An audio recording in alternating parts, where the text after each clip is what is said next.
Hello, everyone, and welcome to the Pisces Guide to Pop Culture. I'm, of course, your host, TJ West. On this Friday, I'm coming to you to talk about Elio, the newish movie from Pixar. And it might seem a bit strange to talk about Elio, given that as I write this, or as I record this, it's kind of done a bit of a face plant at the box office. As I just consulted before I signed on, it has only made about just north of $100 million, even though it's been out, not quite a month yet, but a few weeks. And it costs anywhere from 150 to 200 million to make. That's a big deal for Pixar. Like, Pixar is usually seen as the sort of Titanic box office conqueror, that it gets critical praise. Its movies for much of the 2000s and 2010s really kind of even put Disney in the shade, with some exceptions, obviously, like Tangled, or no, Frozen became a huge phenomenon. But, when it came to animation, it was Pixar were the critical darlings. That's really not been the case the past couple of years. The pandemic seemed to have thrown things out of whack. There's a bunch of behind-the-scenes drama about Elio that suggests why it might have not landed with quite as much impact as they certainly would have hoped. But I want to say that for me, it's a great movie. I enjoyed it. In fact, I loved it more than I've loved almost any Pixar movie of recent memory. I did quite enjoy Luca, and I did enjoy Turning Red. Inside Out 2 was fine, but it was basically just a retread of Inside Out 1. I said what I said. This movie had a lot of heart to it, and I think that it captured some of the sort of emotional resonance and authenticity that is what I expect from a Pixar movie. Now, if you haven't seen it, it is about Elio, who's this young boy who is obsessed with space, whose parents die, and he goes to live with his aunt. He ends up making contact with extraterrestrials who basically, bring him to the outer space, to this sort of conglomeration of different alien races.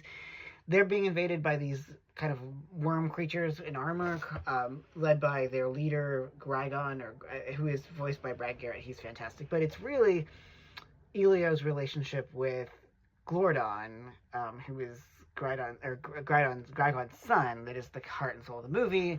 And they kind of like have this bond and ultimately, kind of share this really remarkable friendship. But it's, the movie grapples with a lot of issues, abandonment, family issues, obviously, like masculinity, because Grigon is this sort of uber masculine, monstrous tech monster who's basically like, if tells this group that if you don't let me in, I'm going to destroy everyone. But when it comes down to it, he adopts his son Glordon, and sort of cultivates him, and is very sympathetic to the fact that he is not this hyper-masculine creature that his father wants him to be. And so I found that very resonant. Maybe it's just because, I'm very close to my dad and I love him dearly, and, he's very loving and accepting of me, his deliciously queer son. I don't know, whatever. Maybe these are all the reasons I found the movie to be very resonant and very poignant in that way. I also just think that, it has a lot of heart and soul to it. Elio is a plucky little kid character that Pixar excels at creating. And I like those kinds of characters, especially ones who are kind of social outcasts. Now, according to some reports that I've read in the trades, there were originally more fully detailed queer aspects of the story. Unfortunately, we now live in an era where that's verboten and, could have caused all sorts of backlash to Disney, both among the general public, but also among, the bigwigs in the government. Anyway, we don't need to get too far off track on that. Let me just say that I really enjoyed Elio. I thought it was a very sweet, touching, thought-provoking movie. I was caught up in the animation, which is very strange, but in that like sometimes bizarre way that Pixar excels at, in giving us sort of alien creations that are very, very odd, but beautiful and somewhat whimsical. And I don't know, I kind of enjoy a Pixar movie that isn't Toy Story or Inside Out or a sequel. That's the trouble, though, is that because this movie has gotten such dismal box office returns, it just means that we're going to get sentenced to years more of just endless Toy Story movies and Inside Out sequels. And I don't know, I just think that Pixar is better than that. Like, at its best, Pixar captures, like, the angst and the joy and the spirit of exploration that is childhood. And I think that we as audiences should support movies like this, regardless of whether they strip the queerness out of it or not. I think it's just a movie that's worth celebrating and enjoying and seeing in the cinemas.